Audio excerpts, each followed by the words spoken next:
우리 같이 신앙을 고백하시겠습니다. 예수님은 그리스도이십니다. 예수님은 그리스도이십니다. 예수님은 모든 문제 해결하셨습니다. 예수님은 모든 문제 해결하셨습니다. 오늘도 우리의 모든 문제 해결하신 예수 그리스도로 말미암아 최고 행복 누리는 귀한 날 되시기를 주의 이름으로 축복합니다. 요한복음 말씀을 우리가 묵상하고 있습니다. 하나님께서 혼돈, 공허, 흑암 가운데 있는 이 세상에 빛을 창조하셨지요. 그 빛 되신 분, 바로 요한복음 1장의 말씀이신데, 그 말씀이 육신이 되어 이 땅에 오신 분이 바로 예수님이십니다. 우리는 너무나도 잘 알고 있습니다. 빛이 비추면 어두움은 물러갑니다. 그런데 요한복음 1장에는 이상하고 놀라운 말씀을 하고 있어요. 빛이 비추는데 어둠이 깨닫지 못하더라 라고 했어요. 그 말은 무슨 말입니까? 빛 대신 예수님께서 오셨는데 사람들이 빛이 임했는 줄도 모르는 거예요. 오늘 요한복음 2장에 지금 이 말씀, 이 장면이 딱 그 장면입니다. 예수님께서 혼례 잔치집에 오셨는데 빛이 임했는데 지금 문제가 생긴 겁니다. 빛이 임했는데 어둠은 당연히 물러가야 되는데 사람들은 지금 빛이 있는 줄도 모르고 어둠 가운데에서 지금 문제 가운데서 살아가게 되어지는 거예요. 우리는 오늘 말씀을 통하여서 빛 되신 예수 그리스도를 실제 누릴 수 있어야 되겠고요. 빛으로 오신 예수님께서 우리의 삶 가운데, 우리의 가정과 현장 가운데 역사하시는 것을 체험해야 되겠습니다. 자, 그렇다면은 빛 되신 예수님께서는 언제 역사하십니까? 이것을 우리가 잘 알아야 되죠. 먼저 우리가 첫 번째로 확인해야 될 것은, 알고 있어야 될 것은, 분명히 확신해야 될 것은 예수 그리스도께서 바로 생명이시요 빛이시다라는 거예요. 이것을 모르면은 예수님께서 오셨는데도 불구하고 빛이 임했는데도 불구하고 어둠 속에서 지내는 것과 마찬가지지. 창세기 1장 2절 흑암, 혼돈, 공허 가운데에 하나님께서는 1장 3절에 빛을 창조하셨어요. 하나님께서는 이 세상이 어둠 속에, 흑암, 혼돈, 공허 속에 있기를 원하지 않으십니다.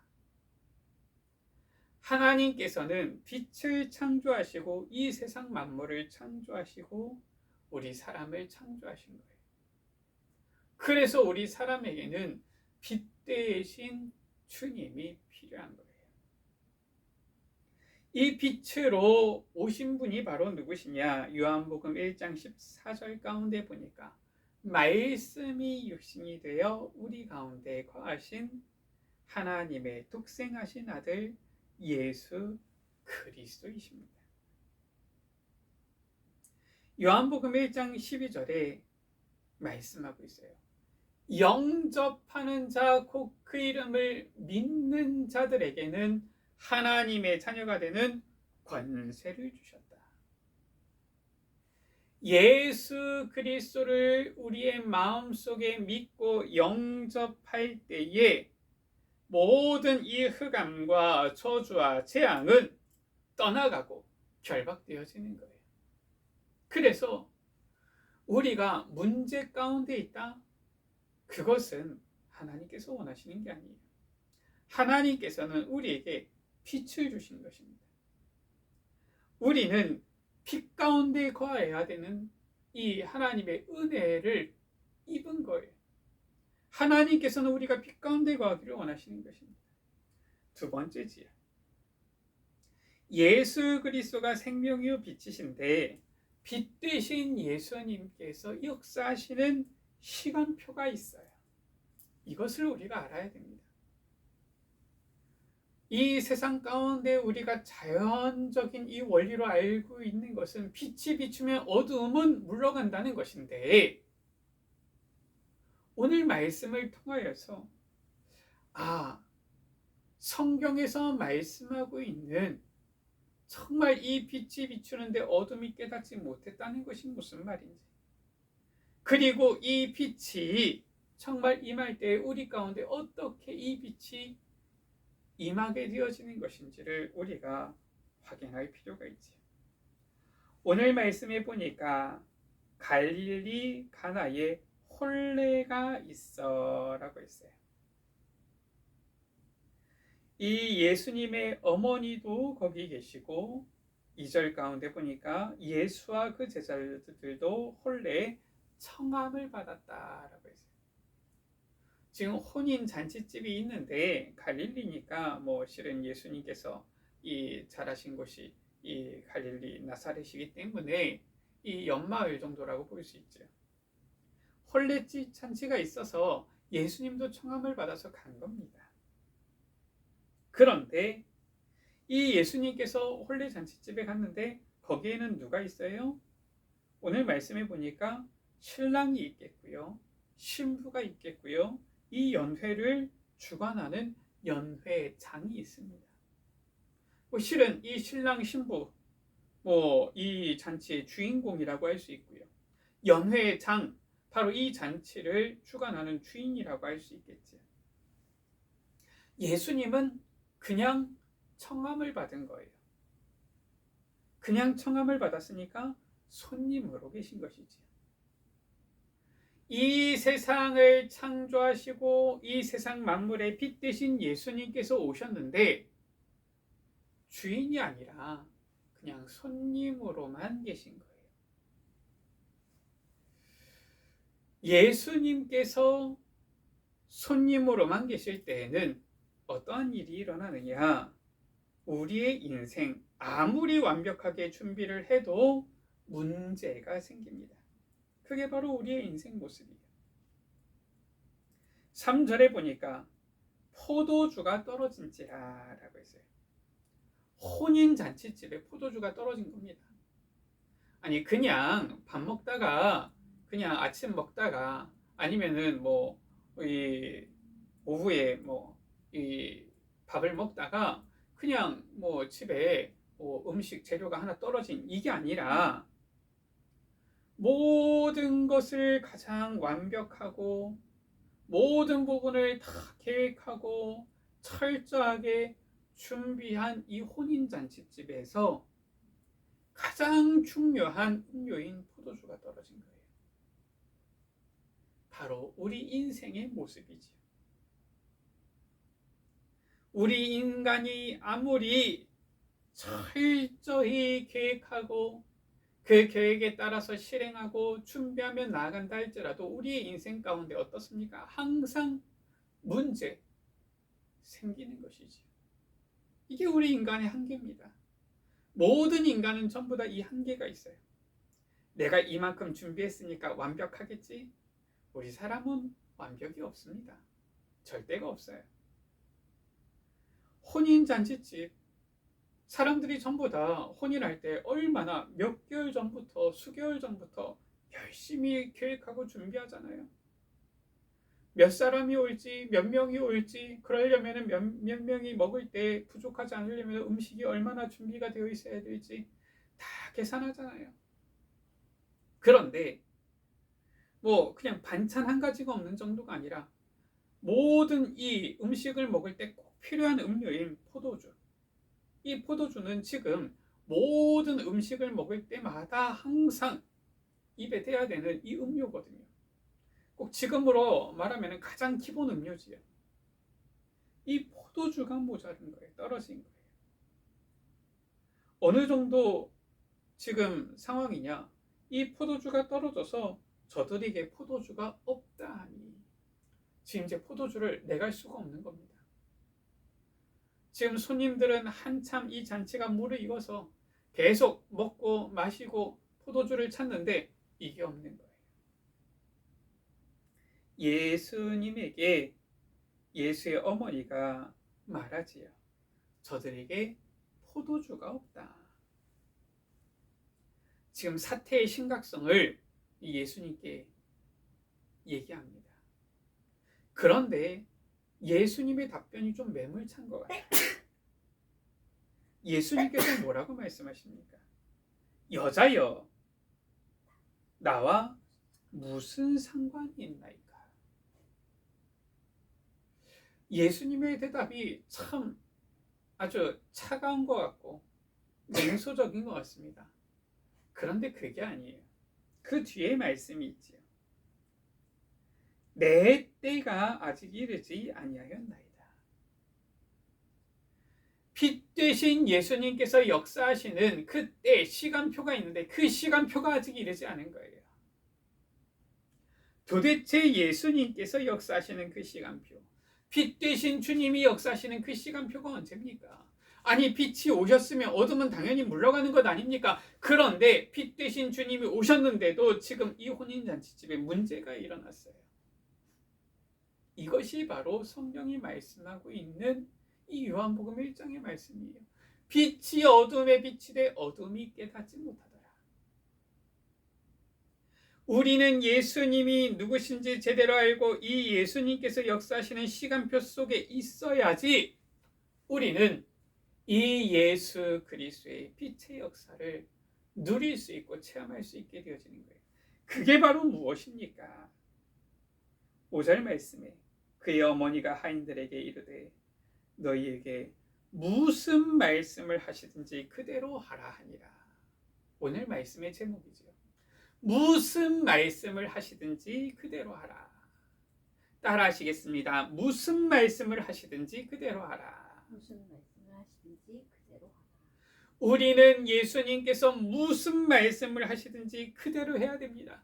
그것이 예수님을 믿는 것이요 영접하는 것입니다. 예수님을 손님으로 영접하는 것이 아니에요. 예수님을 주인으로 영접할 때 영접하는 자 곧 그 이름을 믿는 자들에게는 하나님의 자녀가 되는 권세를 주셨다. 무슨 말입니까? 빛으로 오신 예수님, 이 예수님이 주인 되어질 때에 빛 되신 주님의 역사가 시작되어지는 거예요. 하나님의 자녀가 되어지는 것입니다. 모든 문제가 해결되어지는 것입니다. 흑암은 떠나가게 되어지는 것입니다. 오늘 말씀이지요. 예수님께서 이 혼인잔치집의 주인이 되신 거예요. 이제 이 하인들은 예수님을 이제는 예수님이 하시는 그 말씀을 듣고 그대로 행하게 되어진 것입니다. 예수님이 주인 되어주셨을 때에 놀라운 이적이 일어났지요. 어떤 일이 일어났습니까? 우리가 잘 아는 본문 아닙니까? 예수님께서 하인들에게 말씀하시지요. 두세 통 들은 돌 항아리 6이 있는데 큰 항아리입니다. 항아리에 물을 채우라. 하인들이 그대로 순종한 거예요. 이 항아리에다가 물을 가득 아기까지 채운 것입니다. 예수님께서 말씀하시죠. 이제는 떠서 연회장에게 갖다 주라. 보통 사람들은 이렇게 합니다. 아니, 지금 잔치가 무르익는데 지금 이 맹물을 갖다 주면은 어떻게 합니까? 냉수를 갖다 주면 어떻게 합니까? 라고 할 수 있지요. 그러나 하인은 그렇지 않습니다. 주인의 말을 듣는 하인은 순종하는 거예요. 주인이 말씀하시면은 종은 거기에 순종해야 되는 겁니다. 그대로 들어야 되는 거예요. 이 하인들이 속으로는 갸우뚱할 수 있겠지요. 그러나 이 하인들이 예수님의 말씀을 들었어요. 무슨 말씀을 하시든지 그대로 하라. 그대로 한 겁니다. 그래서 예수님께서 말씀하신 대로 이 돌 항아리에 채운 그 물을 떠서 연회장에게 연회를 주관하는 이 연회의 장에게 갖다 준 거예요. 이 연회장, 연회를 주관하는 장이기 때문에 연회에 대해서는 아주 잘 아는 사람이겠지요. 이 연회가 어떻게 돌아가야 되는지, 어떻게 돌아가야지 이 연회가 잔치가 더 이 아름다운 이런 잔치가 될 수 있는지, 행복한 잔치가 될 수 있는지 잘 아는 사람이겠지요. 이 연회장은 이 연회의 모든 것들을 실은 다 어느 정도 파악하고 있는 사람이겠지. 이 연회장이 하인이 들고 떠온 그 물을 마신 것입니다. 물로 된 포도주를 맛보고도 라고 했어요. 이 물로 된 물이었는데 포도주가 된 것이죠. 이것을 맛보고 알지 못하는데 하인들은 알더라 라고 했어요. 물 떠온 하인들은 아는 겁니다. 이게 바로 비밀이에요. 연회장은 모르는데, 세상은 모르는데 예수 그리스도를 주인으로 모신 하인들은 알더라. 예수 그리스도를 믿고 영접한 하나님의 자녀들은 누가 빛인지 아는 것입니다. 빛 대신 주님께서 역사하실 때 어떠한 일이 일어나는지를 아는 거예요. 연회장이 신랑을 불러서 말합니다. 사람마다 먼저 좋은 포도주를 내고 취한 후에 낮은 것을 내는데 그대는 지금까지 좋은 포도주를 주었도다.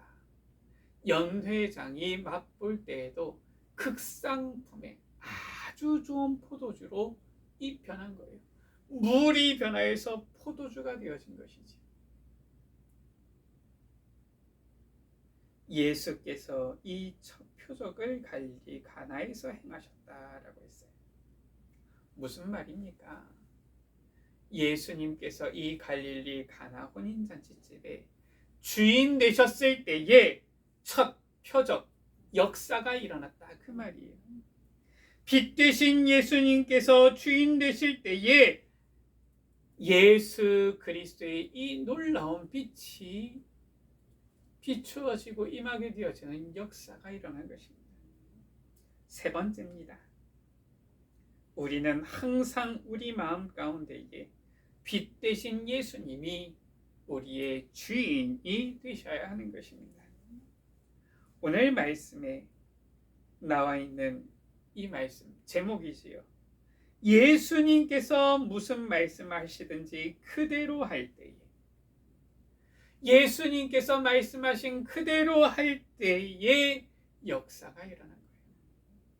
우리는 때때로 고민합니다. 말씀을 받는데 세상에서 우리가 되어지는 일들을 보면은 말씀을 우리가 그대로 듣기보다는 이 세상에서 어떻게 할까 내 경험과 내 생각을 우선시할 때가 종종 많이 있습니다. 우리는 내 생각, 내 의견, 내 계획, 내 경험이 아니라 주의 말씀에, 예수님께서 우리에게 주시는 주의 말씀에, 성경의 말씀에, 하나님께서 우리에게 주신 말씀에 뭐라고 말씀하시는지, 무엇이라고 기록되어져 있는지, 무엇이라고 우리에게 이 말씀을 통하여서 감동을 주시고 역사하시는지 귀를 기울여야 돼요. 말씀하신 그대로 할 때에 빛 되신 주님께서 이 모든 이 흑암의 현장에 빛을 비추는 이러한 역사, 모든 흑암, 혼돈, 공허가 떠나가는 역사, 모든 문제가 해결되어지는 역사가 일어나는 것입니다. 그래서 요한복음 8장 31절이지요. 너희가 내 말에 거하면 참으로 내 제자가 되고, 누가 진짜 제자냐? 누가 정말 빛 되신 주님의 능력을 나타내는 주의 제자가 되어지느냐? 주의 말씀 안에 거하는 자, 그 사람이 바로 그리스도의 참 제자가 되는 것입니다. 그리스도의 말씀 안에 거할 때, 주의 말씀 안에 거할 때에 주의 역사가, 주의 놀라운 이 능력이, 주님께서 비추시는 이 참 생명의 창조의 빛이 비추어지게 되어지는 거예요. 그래서 꼭 우리가 해야 되는 필수적인 일환인 것이 있습니다. 무엇이냐? 갈라디아서 2장 20절이에요. 내가 그리스도와 함께 십자가에 못 박혔나니 그런즉 이제는 내가 사는 것이 아니요 오직 내 안에 그리스도께서 사시는 것이라.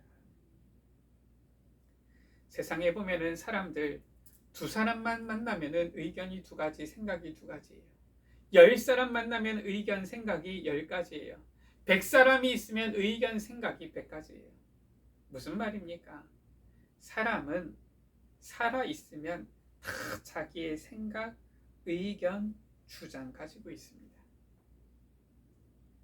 자기가 살아있고 자기 생각, 의견, 주장이 있으면은 그 의견 따라갈 때에 그 사람이 바로 주인이 되어지는 거예요. 무슨 말이냐? 내가 살아있으면 예수님이 주인 될 수가 없는 겁니다. 내가 살아있으면 예수님 내 안에 주인 되어주세요 해도 내가 살아있으면 내가 주인 되는 것이지 예수님은 손님이 되실 뿐이에요. 예수님이 주인이 되실 수가 없어요. 그래서 꼭 반드시 필수적인 요소가 무엇이냐? 나는 죽어야 돼요. 내가 그리스도와 함께 십자가에 못 박혔나니 그런즉 이제는 내가 사는 것이 아니요 내가 살면 안 됩니다.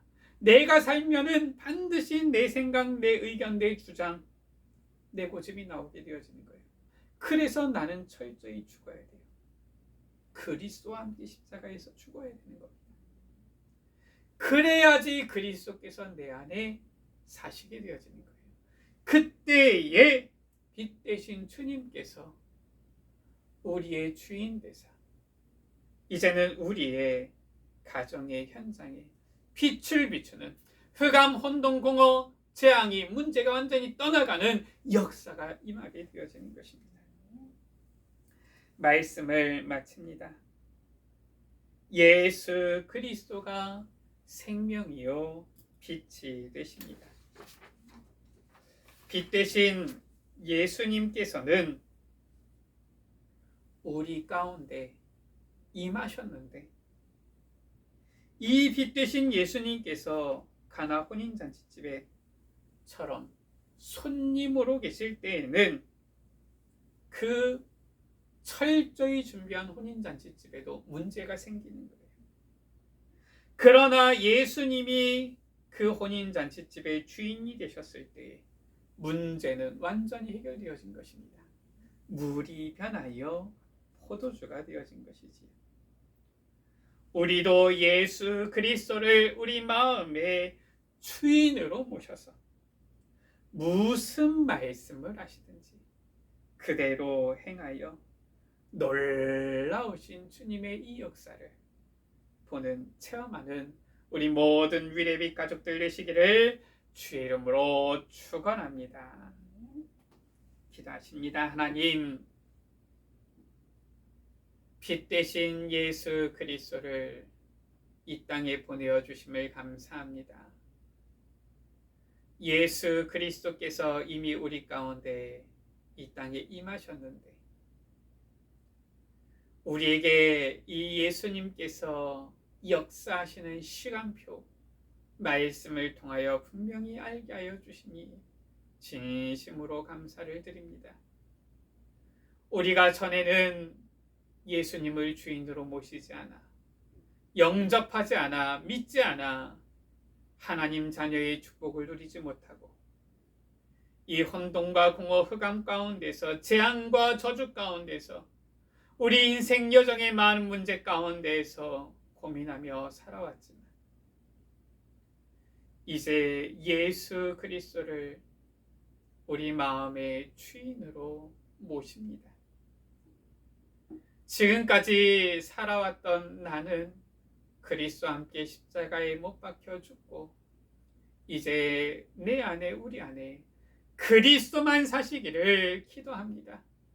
주님, 가나 혼인잔치집에서 주님께서 주인 되셨을 때에 물이 변하여 포도주가 되어진 것처럼 주님께서 우리 마음의 주인이 되어주사 예수 그리스도께서 우리의 인생과 가정과 우리의 모든 걸음 가운데 주인이 되어주사 우리의 인생 여정도 아무리 열심히 준비하며 계획하며 나아가는 우리의 인생 여정도 부족함이 있기 마련인데 우리의 인생 여정 가운데에도 모든 문제 해결되어지는 주님의 놀라운 역사가 임하게 하여 주옵소서. 이 주님의 놀라운 이 능력을 체험하는 빛의 증인들이 되어지도록, 빛의 제자들이 되어지도록 주님 축복하여 주옵소서. 이 빛 가운데 거하는 우리 모든 위례빛 가족들 되게 하여 주옵소서. 예수 그리스도의 이름으로 기도드립니다. 아멘.